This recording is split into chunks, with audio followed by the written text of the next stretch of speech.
Welcome to another episode of Raising the Bar with myself, John Cooper, and today we have Michael Rectenwald on the show. Michael was a professor of liberal studies and global liberal studies at NYU, and then through a series of events was unceremoniously pushed out for calling out the authoritarianism and totalitarianism of the social justice brown shirts. Michael then became a pundit and champion of free speech and is the author of 10 books, including Google Archipelago, The Digital Gulag and the Simulation of Freedom, Springtime for Snowflakes, Social Justice and its Postmodern Parentage, and we'll be talking about Michael's latest book, Beyond Woke, which tells the story of Michael's crazy journey. Thanks for coming on. My friend recommended you and told me to read your book, Beyond Woke, and it was a real eye-opener. It was brilliantly written, very witty, and also very informative as well. There's a bit of a history lesson in there. Now, this is telling the story of you as a university professor, was unceremoniously ousted from there. But can we actually hear the story in the background leading up to that moment, and so people can get a picture of what's been going on for you? Well, I was a left communist, actually. I had studied literary and cultural studies. It's a program in the English department at Carnegie Mellon. And I became very deeply indoctrinated into leftist ideas. Basically, there's Marxism, neo-Marxism, and postmodern theory. And I became really steeped in all of these doctrines and ideas. And so at the point at NYU in global liberal studies, when I worked at NYU, I was actually a communist. And I even entertained entering a Trotskyite sect. And they courted me for a while. And luckily, they rejected my application because I would have spent maybe 10, 15 years pushing a crusty old doctrine, which was ridiculous, hair-splitting nonsense and complete lunacy, and they thought it was absolutely the truth.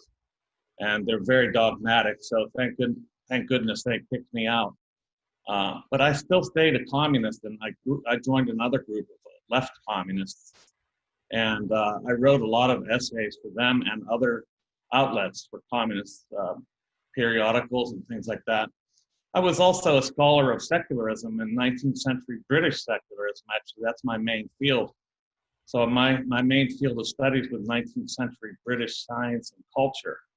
So I spent a lot of time in London doing research and all over Great Britain, actually, Manchester and elsewhere. And is this the reason why you got into becoming a professor for liberal studies? Then was that because of your ideologies at the time? No. All I wanted to do was become a literature professor. Right. Okay. And I didn't know that you had to be indoctrinated into leftism in order to make it. And it was a very not so subtle cues that sort of told you if you weren't a leftist, you have no future here. And so I basically started buying in. And you already were a leftist though at that point, right? So did they sort of deepen that? Did they really bring that out more in you, or would you say that it was just almost just like a gang of people of ideologues coming together? I was very, very. I guess you could say I was very, very prone to adopting some of these ideas, I guess. I grew up in a working class family in the lower north side of Pittsburgh, very working class. My father was basically had a small construction company. So, I kind of had a little bit of class resentment growing up. And for example, when I went to apply for high school, I tried to get into a prep school. Here that's like an elite private school. And they turned me down based on my class background. They said, you're just not of the right social class. So I sort of started getting pissed off at a lot of the, I know that word means a different thing over there. Pissed off is, right, that's correct, yeah. Pissed means something else, yes. Exactly. Yeah, I started getting angry. And, I had some class resentment. So I was very prone to being, indoctrinated into Marxism. And then it provided a lot of intellectual stimulus, and I kind of enjoyed it. And so it sort of sucked me in little by little. I got roped in. And before you know it, I was in a left communist group. And they kind of believed in revolution, but not like the authoritarianism of the Bolsheviks. So, in other words, they believed it could actually be democratic, which I thought so too. Of course, it can't be. I know that now. Well, So, I'd love us to get into that. But then, how did that lead to you becoming the liberal? Were you really embraced as a professor at liberal studies? oh yeah, I had my students loved me.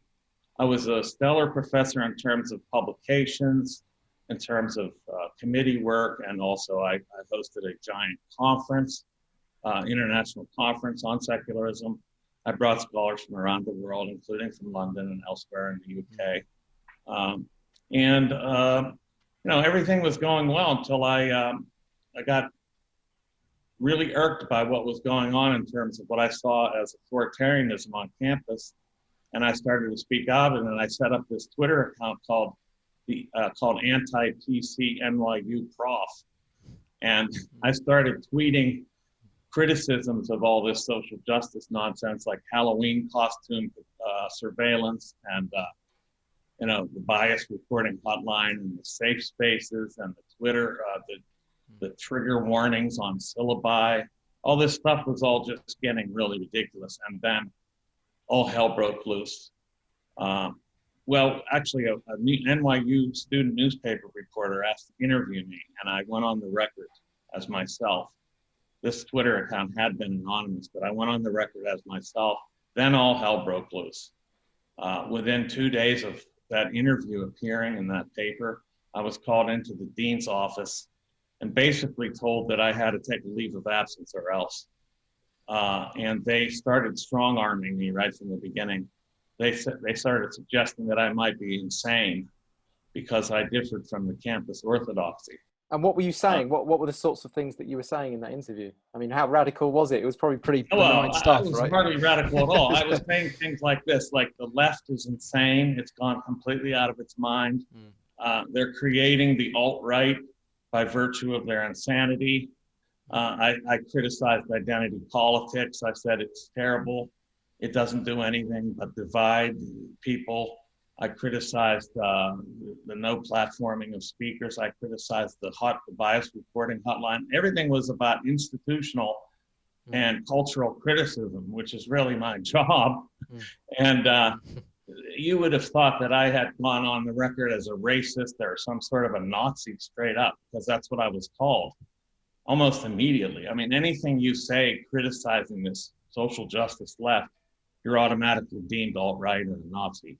Absolutely. They pushed me out. Then this committee called the Diversity, Equity, and Inclusion Group wrote this scathing email. I call them the Conformity, Inequity, and Exclusion Group. They wrote this extremely vicious email in which they said I was guilty, quote unquote, for the structure of my thinking and the content of my thinking. So basically, I was accused of Orwellian wrongthink. And, they used all these Orwellian terms, like everything they said was actually the opposite of the case. I mean, they were gaslighting me, and they said I was gaslighting them. They were oppressing me, and they said I was oppressing them. They were bullying me, and they said I was bullying them. I didn't even know who the hell they were until they came out and denounced me. I forgot there was such a committee in the first place. How has things become so topsy-turvy? I mean, what is actually going on here, do you think, psychologically? Because when they talk about inclusivity, they're actually not inclusive of any new ideas. When they talk about tolerance, they're not tolerant of anyone that's just either slightly to the right or even just in the center, Exactly. When they talk about compassion, they have no compassion for anyone that's outside of their mob. I mean, what's actually going on here, do you think? I mean, what's going on in their minds? How has this even come about? Because this isn't true liberal thought, is it? I mean, this is it's illiberalism. I've said there's no liberals left in the United States. I call them illiberal leftists. Liberalism in the classical sense is gone. I'm a John Stuart Mill liberal now. I believe in freedom of thought, freedom of expression, freedom of association, without compulsion. And as long as I'm not infringing anybody's rights, then I should be allowed to do what I do, and so should everybody else. So it came about through this kind of a long march through the institutions, really, of the left.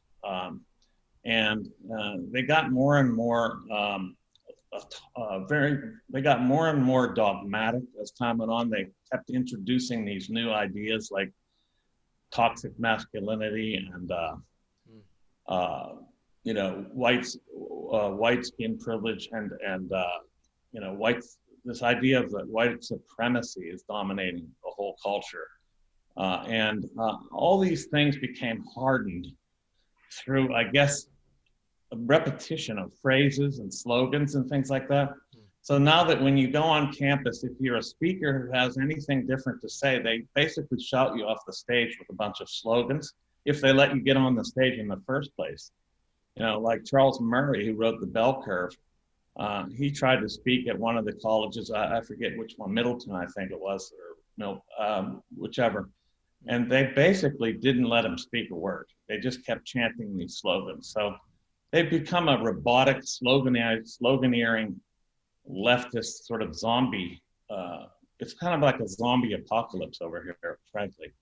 Yeah, it's just crazy. I mean, it seems to be they are the ones acting like fascists, because if they're the ones that call racist are generally the racists. The ones that are calling sexism, they are the sexists.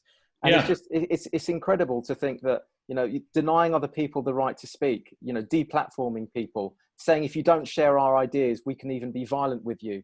And yet, how is it they're not able to be even slightly self-reflective of all that and you know, hold a mirror up to themselves? It's a herd mentality, right? So I've written about herd mentality in Beyond Woke and how a herd works. It works by, first of all, instilling fear in the herd members that if they step outside of the herd, they'll be punished. And then it works by reinforcing a sense of power for being in the herd so they can punish other people. So it's self-reinforcing in two ways, fear and power mixed together. And together they kind of make you really kind of more and more sympathetic to nothing but herd ideas. And anybody that deviates is immediately punished. So they see the others being punished and they don't want to be punished. And then they gain a sense of power for being in the herd. So those two factors, I think, are reinforcing. I actually look at it, and we talked about this in our last episode about Gustave Le Bon and the psychology of crowds, you know, and the psychological impact of being within that crowd. I actually think that the political right and the political left, to understand it, so you have to understand psychology. And to understand psychology, I talk about this in terms of gender dynamics, not the sort of social justice gender dynamics, but in terms of the feminine being about collectivism, and the masculine being about individuality, the feminine being about subjectivity, and the masculine being about objectivity. And I'm sure there are some other ones in there as well. But we're seeing that in terms of the political left is more about the kind of the devouring mother archetype. It's the collective, and it fears the individual. Its greatest fear is the individual. And from the political right, you could say, who promotes the individual more, their greatest fear is the political left, because they can see the end game for that is totalitarianism. Yes. You know? And so that's the war that's going on. It's almost as if yin and yang, yang and yin, are sort of not integrating. They're almost like looking at each other and being scared of one another. You know what I mean? And I can see that's kind of what's happening, especially on the political left. It's anyone that even has an idea slightly outside of the hive, as you would call it, the hive mind. It's almost like the Neo from the Matrix versus the Agent Smiths. All the Agent Smiths are there trying to destroy Neo, the one change, the one voice, the new Neo, the new change, the new voice, to try and bring it back into Agent Smith. And the Smiths are it's uniformity. Even the name Smith, it's the most common name. It's uniformity, and they all look alike. Exactly. Bring us all into that, into the Borg. It's perfect. Yeah. And this is why the metaphor of the red pill really is so true. And I think the Matrix is the most important piece of cultural production of our time, frankly. I think it encapsulates this stuff like nothing else. Of course, I'm trying to compete with it with my next book called The Virus, but I'll leave that for later maybe. But that's a very good way of putting it. There is a sort of a leftist collectivism. And I said that one of the things about the left is that they claim to be getting together in a collective in order to affect change politically, because they feel powerless over the man or the power structure or the hierarchy or or capitalism or patriarchy or whatever, what have you. They throw them all together in this giant lump. But really, I think the actual objective is the collectivism itself, as you may have pointed out in a sense. That is, the real object is to be a collective, not to change anything, but the object is the collective. Strangely, it's not to affect anything particularly, but the object may be collectivity itself. Yeah, to subsume all individuality Everything into a blob, into a big homogenized blob. I think that's the kind of devouring mother archetype, is that thing of just wishing to sort of bringing everything back into that primordial soup. I think that's exactly kind of where the left is sort of heading. But you actually mentioned a really good point in your book, and you actually differentiate the left and right with the left seems to be more socially constructed and bases it on. I might be thinking of my own quotes here, but it's more mental, social, more about social constructionism. And then the right is more based in, you mentioned the word God, but I just read that to be nature, biology. Yeah, nature is fine. Yeah. Right. And I think, the left believes in everything is social. Yeah, the left is what I would call them is, to go back to some British terminology in the 19th century, is they're social environmentalists. That is, they think that the social environment produces everything. And so that's why they adhere to this social constructivism, for example. They think gender is a social construction.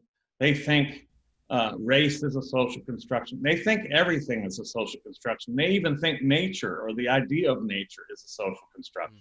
They think science is a social construction. Of course, it is in some sense. Everything that humans do is a production of human beings. But they think that the knowledge of science is a social construction, so that it doesn't really have any verisimilitude to what it represents.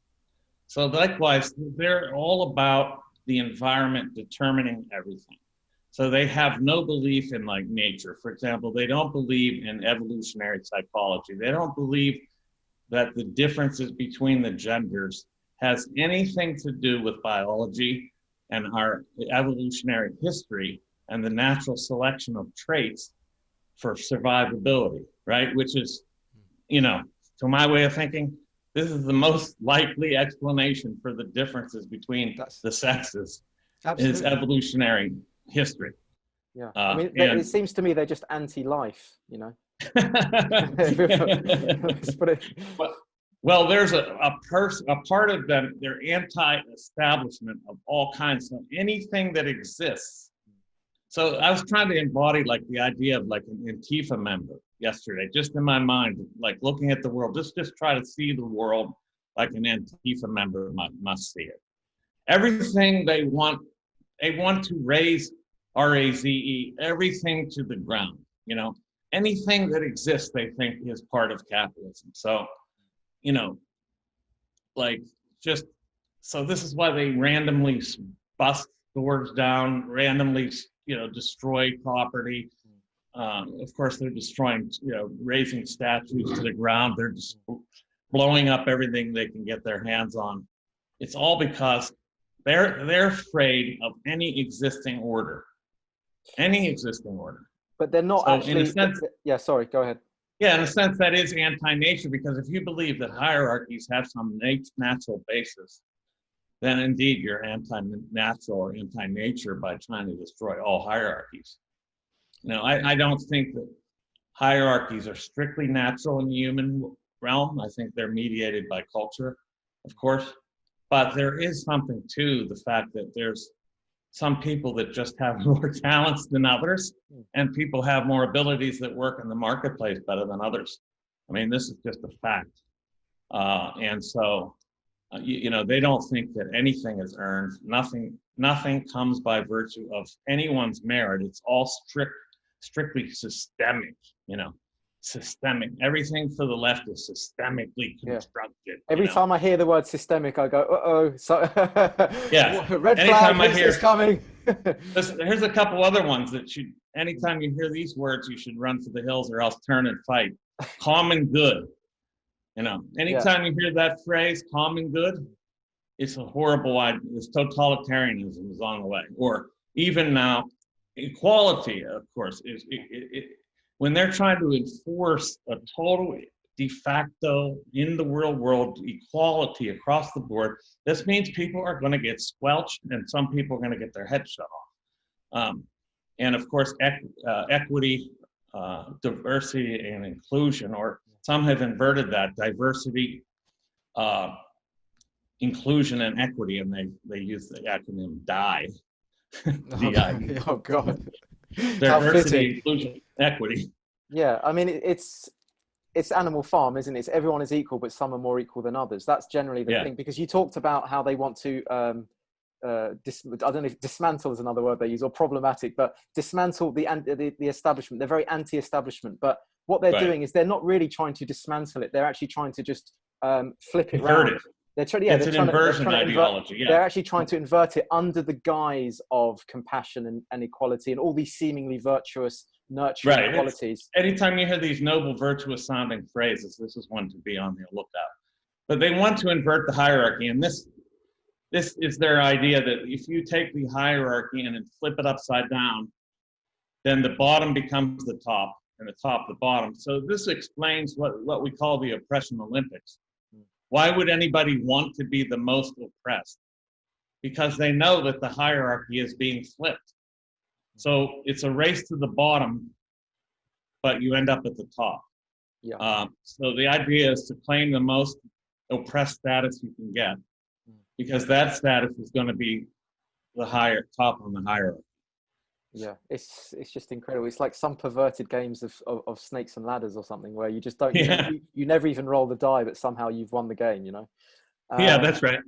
But it's also, they seem to conflate discrimination with disparity. So where there's disparity, someone on the political right would see that as there is always going to be difference in the natural world. Right. We're not the same. So if you look at any wildlife, all the plants and the wildlife grow different heights and widths and ages and stuff like that. And that is effectively, that's effectively what life is about. We should be different. And with that comes disparity. But because everything's a social construction to these people, they see disparity as being some kind of power differential where, how have you managed to get on top? And so because they've taken away that, we said, because it's anti-life, anti-nature, they can't fathom the idea of there being any sort of difference between people. So that needs to be equalized. That needs to be completely flat. Right. Isn't that interesting? Because these are the people that tout diversity, but when it really comes to diversity of flourishing, or diversity of real expression, or diversity of real difference based on something inherent in people, and its interaction with the environment, obviously, they can't deal with it. So yes, they see every form of difference in terms of accomplishment or wealth or anything really as a result of discrimination or racism or sexism or phallocentrism or any other kind of ism that they can come up with. Basically, white supremacism, of course, ethnocentrism, colonialism. Everything is a result of those things. And by the way, the only people that are guilty of these sins are white males for the most part, except for the straight men. Yeah, white straight men. Right, white straight men. Yes. Yeah, but I find it really bizarre that they're against white, straight, privileged men, and yet a lot of these people, when you talk to them, they love Bill Gates. They love what? Bill Gates. People like Bill Gates. Oh yeah. Can you help me get my head around that one? Yeah, let me explain this. I think here's the thing. There is a corporate left, okay, and this corporate left, or what they call in Marxism, they call it the left of capital. This left of capital is actually trying to establish what I call corporate socialism. And corporate socialism is a monopolization of production by a few corporate giants and actually existing socialism for everybody else. And These people are therefore benefactors of the left right now. And they're actually helping to promote leftist ideology, even socialist ideology, because they want socialist ideology on the ground, and they'll keep their status and structure on the top. Yeah. And this is very similar to what happened in the Soviet Union. You know, the Bolsheviks were funded by New York and British and German bankers and corporations because they wanted a captive market of actually existing socialism on the ground. That's a phrase that critics of the Soviet Union and China have used to talk about what it's really like living in those places, actually existing socialism. So they want actually existing socialism on the ground. They want corporate domination and monopolization on the top. And they're actually seeding the left.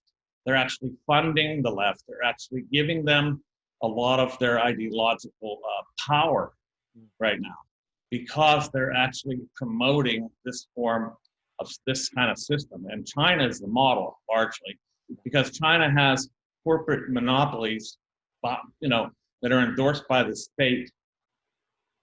When I say monopolies, I don't mean they dominate every customer in a particular realm. What I mean is they're given a kind of privilege such that it's almost impossible to compete with them, like Google, for example. And so Google is the most leftist organization on earth. I mean, there are leftist authoritarian lunatics over there.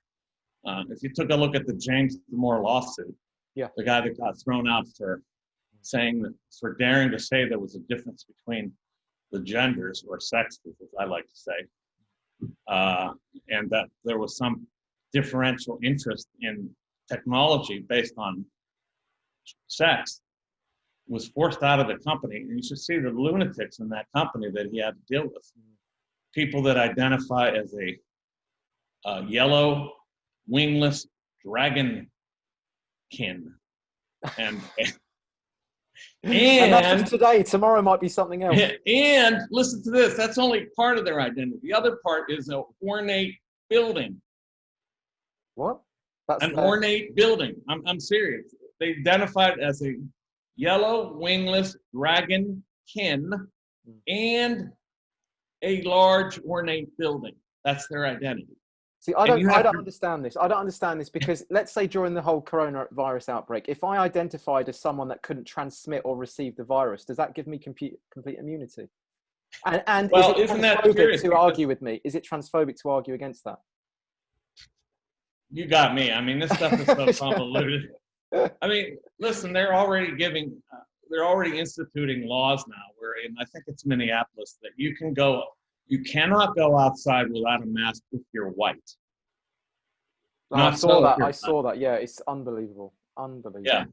So, there's all kinds of, in California, just struck from their constitution, the clauses that say that you can't discriminate, on the basis of gender, race, sex, and sexual preference. Now you can discriminate on those bases. Yeah, this is the inversion process going on. Exactly. Right, because they want to discriminate against the ones that they see as the top of the pyramid, basically. That's right.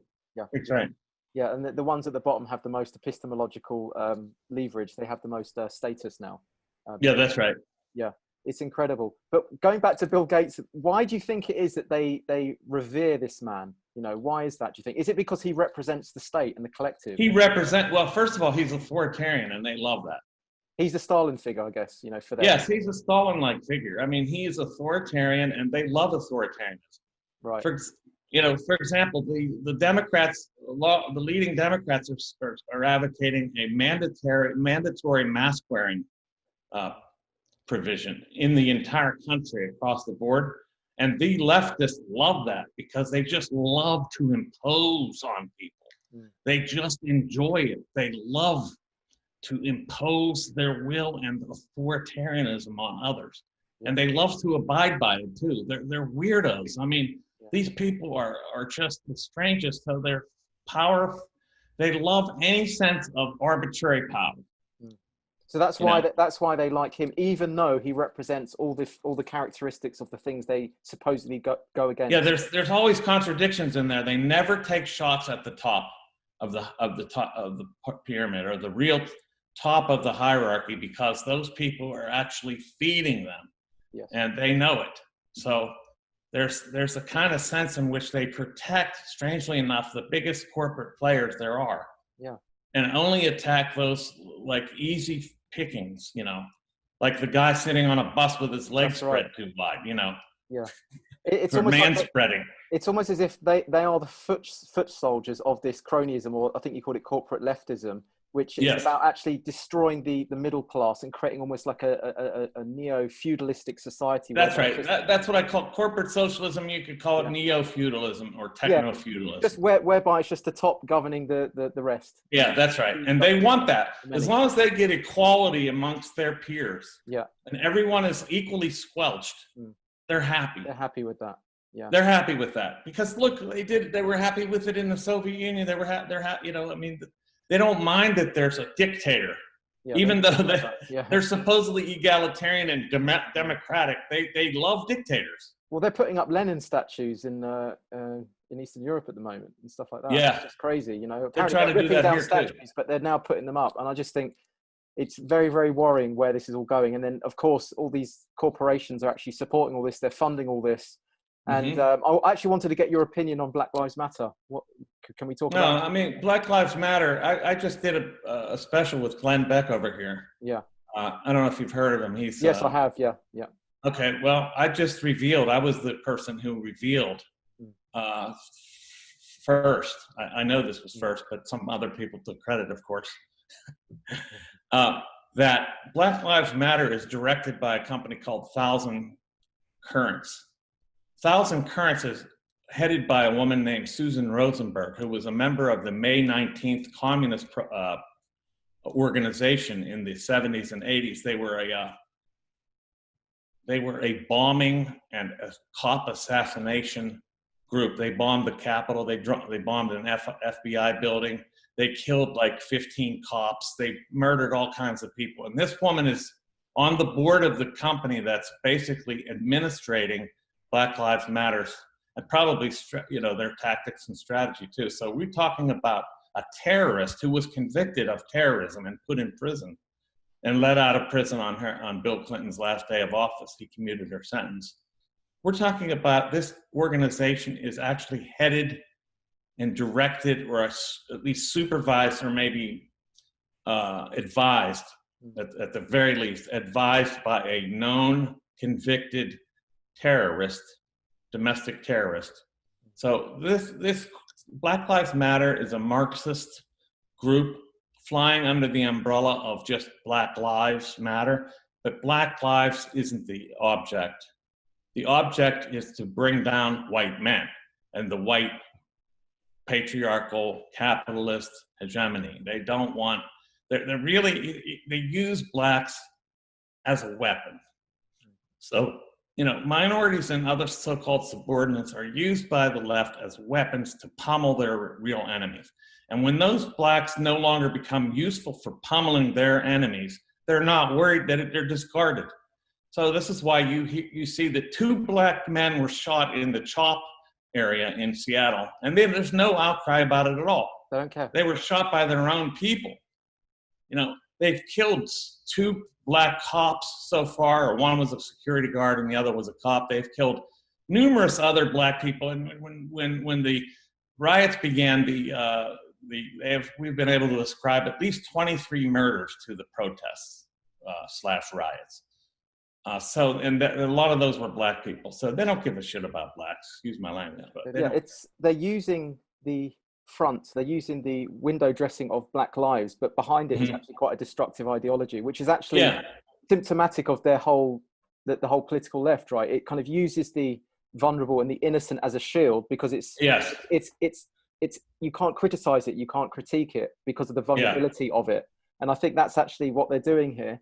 And then we're seeing even the footballers here in England, they're having to get down on one knee. They have to wear the Black Lives Matter on the back of the shirt. It's it's a Trojan horse to be able to. It's a Trojan horse. I was just going to say that. It's a Trojan horse, which they disguise as benevolent and benign. Yeah. But inside there is an army of militants who want to destroy Western culture, Western civilization, and of course capitalism, which is the big evil. Yeah.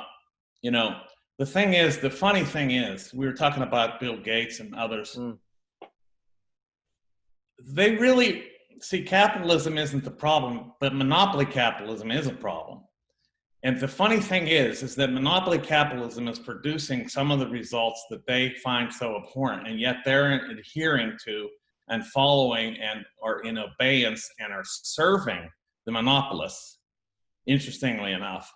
Whereas the monopolists are the real problem. A free enterprise system gives everybody a chance.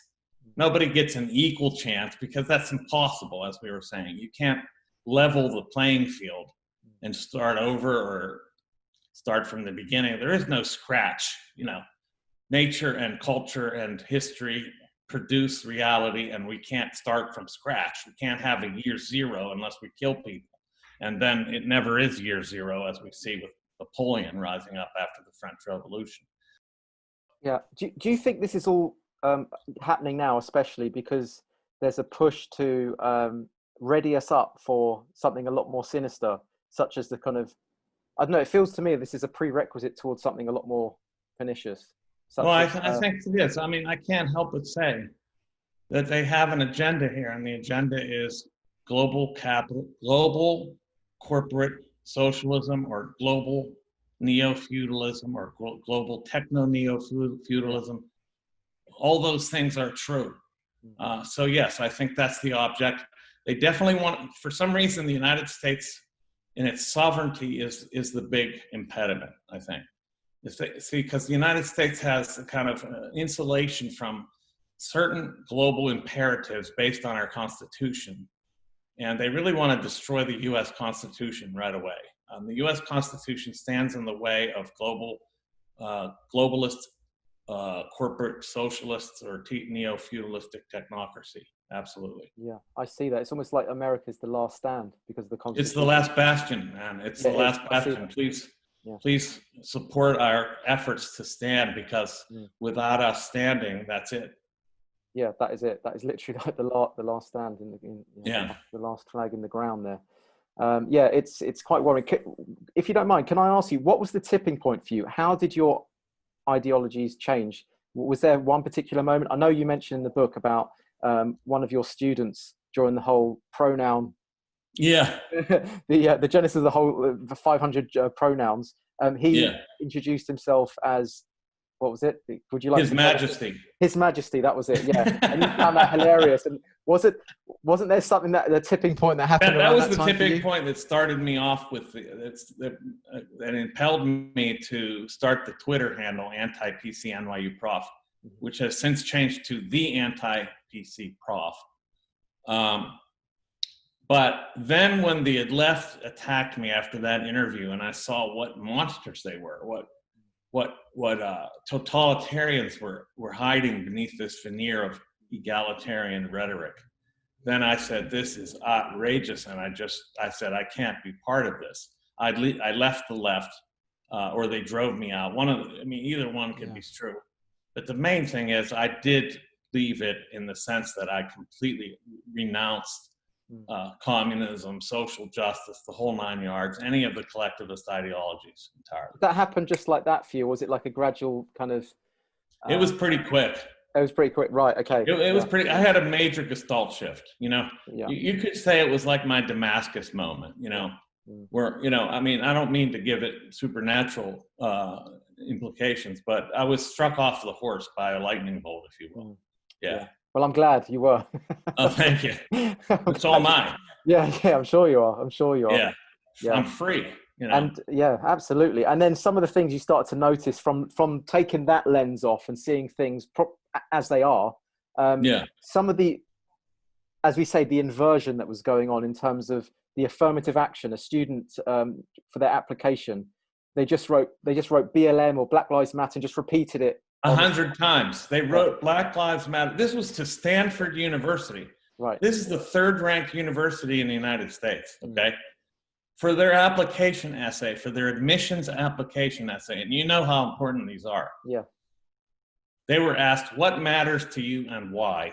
And here's what they wrote. # Black Lives Matter 100 times. And they got in. Yeah.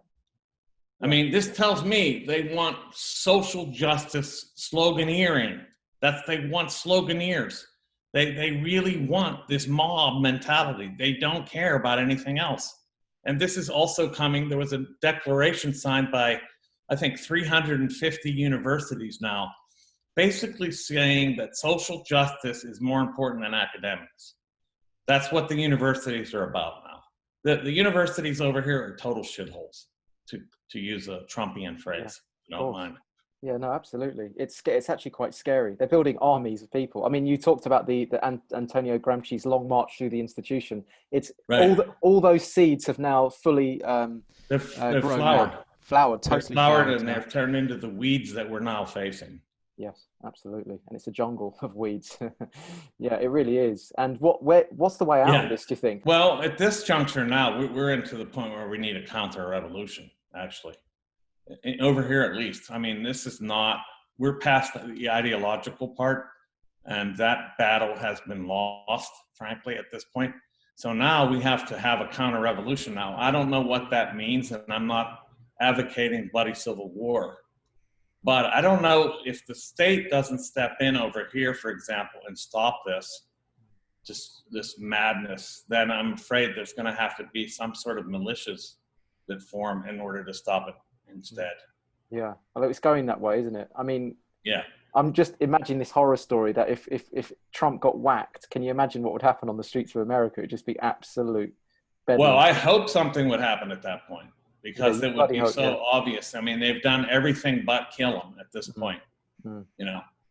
And I can't help but thinking that the lockdowns and the revolutionary fervor that followed immediately have some connection. I mean, it's hard not to see. If they're not planned, they work together as a plan like nothing else. But do you actually think revolutions are is the right way forward? Because revolutions just effectively revolve us back round to... No, I think counter-revolution at this point. I mean, we have to counter this revolution that they're undertaking. Yeah. Not revolution, no. Counter-revolution. I mean, that sounds reactionary, but what other choice do we have? Unless we want to let them march through and totally take over the state and then implement this totalitarian agenda, which they're definitely bent on doing. I mean, everything tells me they really have no bones about implementing total control measures all the way around. Absolutely. I can see that. I mean, some of the things even just happened in the last 3 months. It's no coincidence that the riots happened during the lockdown, because the lockdown, you know, we're all cooped up, you know, yes. A lot of pressure. And then we want to, you know, with every pressure, there needs to be a release. So they have their sanctioned riots and protests so everyone can let off some steam. And it's all they sanctioned some protests, but they wouldn't let the other ones take place against the lockdowns. I went to Hyde Park and I got moved on just for wanting to protest the lockdown, you know? Yes, and that when the mass riots of the left started, they encouraged them. Yeah, they even said you can't catch the virus if you're protesting Black Lives Matter. Right. I mean, come on. It's insane. I mean, the complete lunacy of this, and that people believe it. It's just so Orwellian. It's unbelievable that they're saying, you know, effectively the virus respects ideology. In effect, it doesn't infect leftists, I guess. Yeah, and people are still not waking up and actually, you know, doing a counter protest against that, because but we can't, because it's, you know, black people because of the virus. Well, but also because we can't criticize Black Lives Matter because, you know, I'd be a racist, that's going to end. I'm telling you, that's going to end. If I have to lead it myself, I will. Yeah, that's good, good. Yeah, but I see this with all my friends doing the little black squares on Instagram, and you know, and I just had to say sorry, but I'm not a pathetic Guardian newspaper reader, a George Soros sock puppet. All right. Yeah, that's right. Say that, and I did it on a black square. You know. And, people are like shocked and just, I can't believe you said that. It's like, come on, try and see the evil behind this. This is like the wicked witch archetype. It looks good on the surface with the apple, you know, or, you know, Greta Thunberg, a very little 15-year-old girl. Oh, you mustn't say anything against Greta. But behind that is this juggernaut. There's this destructive ideology behind it. People really need to start seeing the psychology, the evil behind this. Because if they don't, they're walking into the slaughterhouses. It's unbelievable. So they really are falling for the Trojan horse and its decorations, and it's, you know, the idea that it's a gift and we must cherish it, when they just will not look under the hood. They won't look under the hood. Yeah, absolutely. Yeah, it's quite shocking.